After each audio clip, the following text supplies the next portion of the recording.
Everyone. आज हम पढ़ने वाले हैं क्लास 10th मैथ्स का चैप्टर नंबर 3 जिसका नाम है pair of linear equations in two variable. देखिए हमने क्लास 9th में लीनियर इक्वेशंस चैप्टर को बहुत अच्छे से पढ़ा था। सेम चीज़ें आपको यहाँ भी देखने को मिलेंगी, जहाँ पर अब आपको ये समझ में आएगी कि यहाँ पर जो चैप्टर का नेम है वो है पेयर ऑफ लीनियर इक्वेशंस। तो यहाँ पर आपको लीनियर इक्वेशंस के पेयर्स देखने को मिलेंगे यहाँ पर। तो अब देखते हैं कि आपको क्वेश्चंस में क्या क्या चीज़ देखने को मिलेंगे। हम बस यहाँ पर एक छोटा सा इंट्रोडक्शन लेने वाले हैं इस चैप्टर का, उसके बाद में हम 3.1 एक्सरसाइज को सॉल्व करने वाले हैं। बिकॉज इंट्रोडक्शन के बिना आप एक्सरसाइज पर नहीं आ सकते हैं, इंट्रोडक्शन काफ़ी इंपॉर्टेंट चीज़ होती है। सो चलिए स्टार्ट करते हैं। यहाँ पर हमें समझना होगा कि पेयर ऑफ लीनियर इक्वेशन से मतलब क्या है। हम सब जानते हैं कि लीनियर इक्वेशंस कैसी इक्वेशंस होती हैं जहाँ पर आपकी डिग्री 1 होती है, और यहाँ पर आपकी जो क्वेश्चन है वो है pair of linear equations in two variable. अब ये जो लीनियर इक्वेशंस होती हैं वो 2 वेरिएबल्स में भी हो सकती हैं और 1 वेरिएबल में भी हो सकती हैं, और जो हमारे पास यहाँ पे इक्वेशंस मिलने वाली है 2 वेरिएबल मिलने वाली हैं, राइट। हम बात करने वाले हैं 2 वेरिएबल्स इक्वेशंस की। अब 2 वेरिएबल से मतलब क्या है, जहाँ पर आपके पास 2 वेरिएबल्स होंगे जैसे 2x plus 2y plus 10 equals to 0। ये एक एग्जाम्पल है लीनियर इक्वेशन इन 2 वेरिएबल का। यहाँ पर 2 वेरिएबल्स कौन कौन से हैं, एक है x एक है y, these are the variables. तो this is the linear equation in 2 variable. अब हमें यहाँ पर क्या समझना है कि देखिए, अगर हमारे पास एक लीनियर इक्वेशन सिंपल सा गिवन है तो हम इसके सॉल्यूशंस को फाइंड कर सकते हैं। ये हमने क्लास 9th में सीखा है। अगर मैं आपको इसके साथ में एक इक्वेशन और दे दूँ, जैसे मैं आपको दिया कि 2x plus 7y minus 7 equals to 0। अब इन दोनों इक्वेशंस का कुछ ना कुछ तो सॉल्यूशन आएगा, वो सब चीज़ें हम सीखेंगे इस चैप्टर में। अब सपोज करिए ये आपका एक ग्राफ है। इस ग्राफ में अगर मैं फर्स्ट इक्वेशन का ग्राफ ड्रॉ करता हूँ तो सपोज करिए कि इसका ग्राफ ऐसा कुछ आता है, और जो सेकंड इक्वेशन है उसका ग्राफ कुछ इस तरीके से फॉर्म होता है। ये इनका एक्चुअल ग्राफ नहीं है, बट मैंने एक एग्जाम्पल ऐड किया है कि सपोज करिए कि इस वाले इक्वेशन का ग्राफ कुछ ऐसा बनता है और इस वाले इक्वेशन का ग्राफ कुछ ऐसा बनता है। तो जिस पॉइंट पर ये दोनों आपस में इसको मीट करेंगे, जहाँ पर मिलेंगे, ये होगा इनका solution point. This will be the solution of this 2 equations. तो हमें यहाँ पर ऐसे ही लीनियर इक्वेशंस के सॉल्यूशंस की बात करनी है। ओके, अब यहाँ पर आपके दिमाग में आ रहा होगा कि सॉल्यूशंस किस किस टाइप के हो सकते हैं। तो एक बार अगर आप दिमाग पर जोर डालिएगा तो यहाँ पर आप देख पाओगे कि केवल 3 ही कंडीशंस बन सकती हैं। पहली कंडीशन तो ये बनती है कि दोनों लाइंस एक दूसरे को सिंगल पॉइंट पर कट करें। इसके अलावा एक कंडीशन ये बन सकती है कि दोनों ही लाइंस आपस में एक दूसरे के पैरेलल हो। सपोज करो एक लाइन ये है और सेकंड लाइन इसके पैरेलल हो सकती है। और थर्ड कंडीशन ये बन सकती है कि जो आपकी लाइन होगी वो आपस में एक दूसरे को ऊपर से, सपोज करो ये आपकी फर्स्ट लाइन है और जो सेकंड लाइन है ये जस्ट बिल्कुल इसके ऊपर से ही ओवरलैप होते हुए जा रही होगी, राइट। तो ये 3 कंडीशन बन सकती हैं। या तो लाइन से एक दूसरे को सिंगल पॉइंट पर टच करेंगी तो वो उनका सॉल्यूशन होगा। अगर लाइन से एक दूसरे को के पैरेलल है तो उसमें कोई भी सॉल्यूशन नहीं होगा, क्योंकि ये लाइंस कहीं भी एक दूसरे को टच नहीं कर रही हैं, कट नहीं कर रही हैं। आप रेल की लाइन का एग्जाम्पल ले सकते हैं, ट्रेन की पटरी का, जहाँ पर जो पटरी होती है वो कहीं पर जाके मिलती नहीं है, मीन्स उनका इंटरसेक्शन पॉइंट ही नहीं है, तो उनका सॉल्यूशन नहीं होगा। और यहाँ पर क्या होगा, दोनों ही लाइंस एक दूसरे के ऊपर ओवरलैप हो चुकी है, तो हर एक पॉइंट इक्वेशन का सॉल्यूशन है, राइट। ये हम सब चीज़ें पढ़ने वाले हैं इस चैप्टर में, और इसके बारे में कुछ आगे को बढ़ते बढ़ते हम नई नई चीज़ें देखते रहेंगे। चलिए अभी स्टार्ट करते हैं फिलहाल 3.1 एक्सरसाइज को। ये 3.1 एक्सरसाइज काफ़ी बेसिक एक्सरसाइज है। यहाँ पर आपको सिंपली इक्वेशंस फॉर्म करनी है, जो आपको चीज़ें गिवन है या जो भी आपको यहाँ पर वर्ड प्रॉब्लम्स गिवन है उनके अकॉर्डिंग। अब यहाँ पर हम देखते हैं क्वेश्चन किस टाइप से हैं। देखिए, the first question is that after tells her daughter 7 years ago I was 7 times as old as you were then. After अपनी डॉटर से कहता है 7 years ago, आज से 7 साल पहले, I was 7 times as old as you were then. देखिए, अब यहाँ पर हम लोग लेट कर लेते हैं कि इनकी करंट एज क्या है, राइट। सॉल्यूशन मैं यहाँ पर कर रहा हूँ एक्सरसाइज 3.1 के क्वेश्चन नंबर फर्स्ट का। इस क्वेश्चन में हमने यहाँ पर ये लेट कर लिया है, let Aftab's present age is x. जो आफ्ताब की प्रेजेंट एज है वो एक्स है, एंड जो उसकी डॉटर है her daughter's present age is Y. Okay, अगर बात करता हूँ मैं, यहाँ पर हमें जो कंडीशन गिवन है वो ये है। फर्स्ट कंडीशन, आप क्वेश्चन को बुक से देख सकते हैं। यहाँ पर आपसे क्वेश्चन में कहा गया है 7 years एगो, आप अपनी डॉटर से कहता है कि 7 years ago I was 7 times as old as you were then. 7 साल पहले मीन्स, अगर 7 साल पहले मैं इसकी बात करूँ तो इसकी एज होगी x-7, और 7 साल पहले से जो डॉटर की एज होगी वो होगी y-7, बिकॉज उनकी जो प्रेजेंट एज है वो x और y है। तो 7 years आएगा उनकी एज x-7 और y-7 होगी।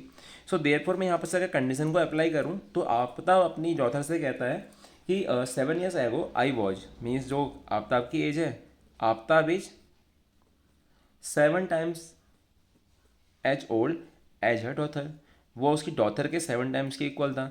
तो आपको एक इक्वेशन यहाँ से मिलेगी लिनियर इक्वेशन देखने के लिए, राइट। अब मैं जब सेकंड कंडीशन अप्लाई करता हूँ, अगर आप क्वेश्चन को कंटिन्यू करते हैं तो आगे लिखा है क्वेश्चन में also, right, look at the question, और ऑल्सो 3 years फ्रॉम नाउ, आज से 3 साल बाद, I shall be 3 times as old as you will be. आज से 3 साल बाद मीन्स 3 साल बाद जो एज होगा आपका वो कितना होगा, दैट विल बी x+3, और जो उसकी डॉटर का एज होगा वो होगा y+3।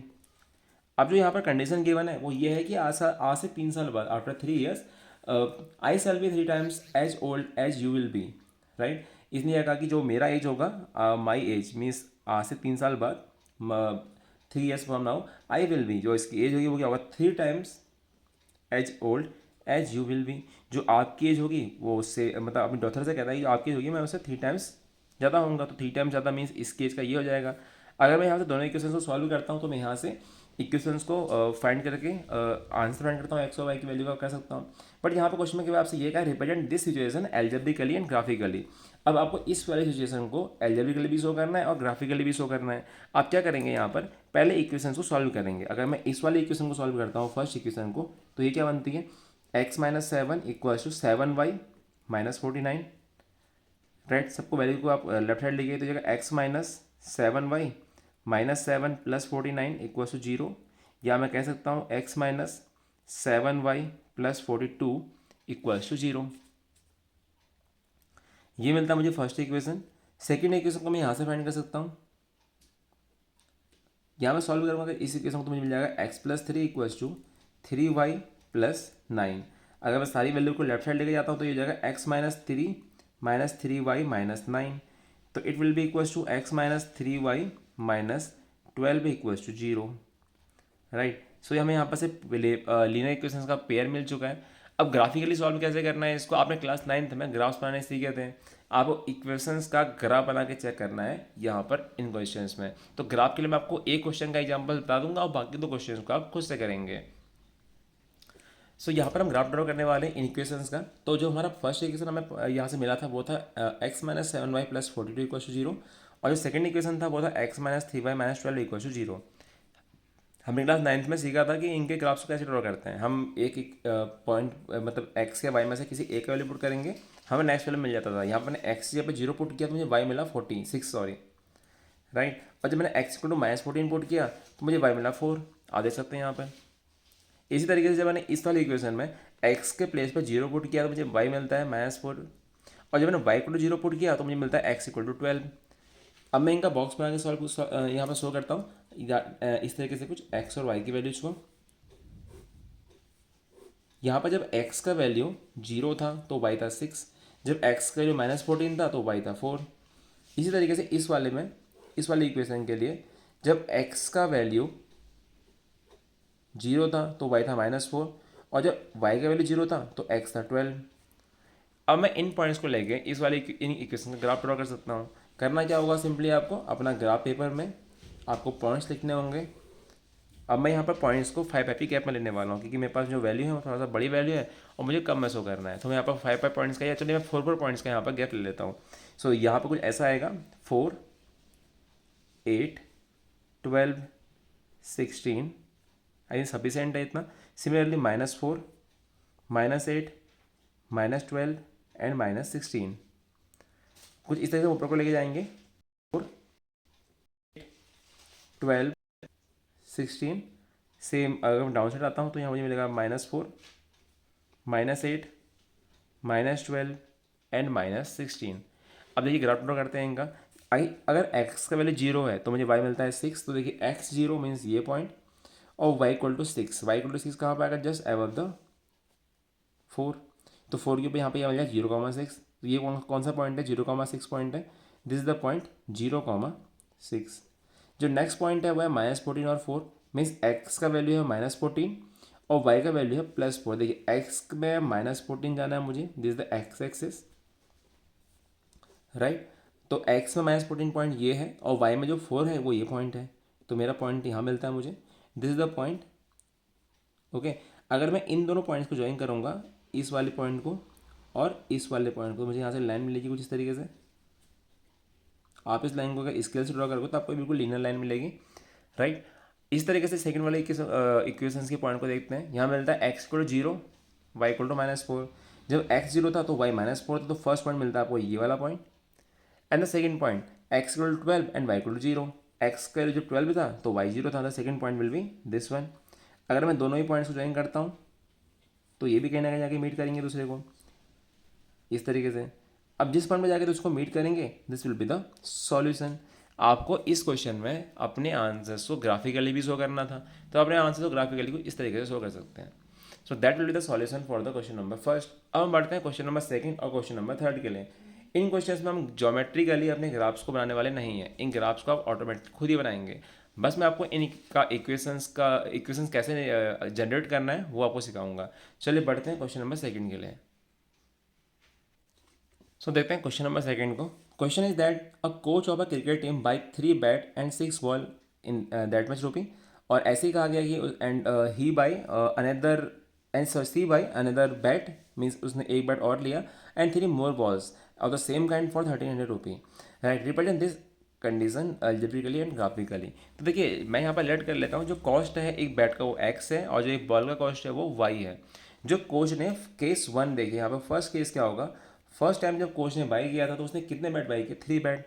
अगर एक बैट का कॉस्ट x है तो then the cost of 3 bat will be 3x and the cost of 6 balls will be 6y। और क्वेश्चन के अकॉर्डिंग जो इनका टोटल अमाउंट था दैट इज 3900। तो ये मिल जाए आपको क्वेश्चन नंबर फर्स्ट केस से।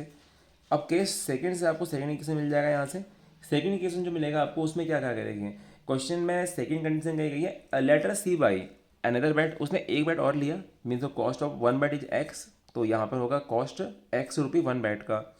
एंड 3 मोर बॉल्स, और 3 बॉल उसने और ली हैं। अगर एक बॉल की कॉस्ट y है तो 3 बॉल की कॉस्ट क्या होगी, 3y। और ये किसके इक्वल है, 1300 के इक्वल है। तो देखिए हमें यहाँ से इक्वेशंस का पेयर मिल चुका है। This is the first equation and this is the second equation and this is the pair of the linear equation. इसी तरीके से हमें क्या करना है, आगे इसका ग्राफ ड्रॉ करना है। जैसे कि मैंने को पहले क्वेश्चन के लिए बताया, आपको सेकंड क्वेश्चन के लिए भी सेम कंडीशंस को रखते हुए अपना ग्राफ ड्रॉ करना होगा। सो अब बढ़ते हैं आगे क्वेश्चन नंबर थर्ड के लिए। So this is the question number third. काफ़ी आसान क्वेश्चन है ये भी। गिवन है क्वेश्चन में the cost of 2 kg of apples and 1 kg of grapes on a day was find to be 160 and after the some months या a month the cost of 4 kg apples and 2 kg of grapes will be 300. Represent this situation algebraically as well as graphically, जो यहाँ हम कहते हैं geometrically. अब यहाँ पर हमें अगर इसकी इक्वेशन फॉर्म करें तो हमें 1 kg एप्पल और 1 kg ग्रेप्स का वैल्यू कैलकुलेट करना होगा। तो हमने यहाँ पर लेट किया, let the cost of the 1 kg Apple is x and the cost of 1 kg grapes is y। अगर मैं यहाँ पर केस 1 को देखूँ तो देखिए फर्स्ट केस में क्या गिवन है आपको, फर्स्ट केस में ये गिवन था कॉस्ट ऑफ 2 kg एप्पल्स। अगर 1 kg एप्पल का कॉस्ट x है तो 2 kg एप्पल का कॉस्ट क्या होगा, 2x होगा। एंड द 1 kg ग्रेप्स, अगर 1 kg ग्रेप का वैल्यू कॉस्ट 1 है, y है, तो cost will be plus y। And the total cost of 2 kg apple and 1 kg grapes equals to 160। So this will be the equation number first. अब आते हैं second case पे। Question के according given है and the after a month the cost of 4 kg apples, 1 kg apple का cost अगर x है then the cost of 4 kg will be 4x and the 2 kg grapes and the cost of 2 kg grapes will be 2y। एंड ये किसके equal है, that equals to 300, that equals to 300। इसको मैं let करता हूँ equation number second. Represent this equation algebraically, तो हमने यहाँ पर एल्जेब्रिकली तो शो कर दिया, और ग्राफिकली आप इसको शो कर लेंगे। So that is the question number third. तो ये था सॉल्यूशन 3.1 एक्सरसाइज का। सो आगे बढ़ेंगे नेक्स्ट वीडियो में और देखेंगे 3.2 एक्सरसाइज को। So till then thank you and have a nice day, bye.